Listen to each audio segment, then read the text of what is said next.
छोराछोरीको लागि संसार गऱ्यौँ, छोराछोरीकै लागि उ गऱ्यौँ भनेर भनेको सुनिन्छ कि अहिले हैन।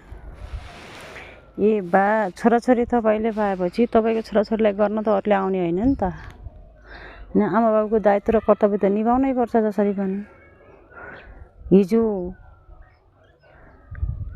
बाबुआमाले पनि दायित्व र कर्तव्य आफ्नो निभाएका हुन् हैन। हामीलाई पालन पोषण हुर्कन गर्नमा हाम्रा बाबुआमाले हामीप्रति दायित्व गरेका हुन् भनेपछि अहिले हामीले तिनीप्रति दायित्व र कर्तव्य निभाउने हो।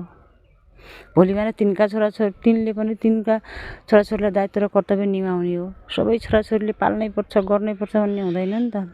जसको विवेकले जतिसम्म भ्याउँछ त्यतिसम्म गर्ने हो हैन।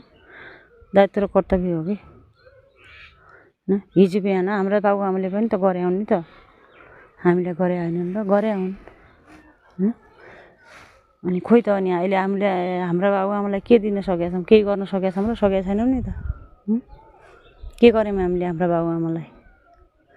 हो त्यही भएर छोराछोरीलाई तेरै लागि गरेँ, तेरै लागि गरेँ, तेरै लागि गरेँ, तिम्रै लागि गरेँ भनेर सदा टचर नदिनुहोस् के। यो प्रकृतिको नियम हो। कोही कसैले पनि छल्न र ढाड्न सक्दैन।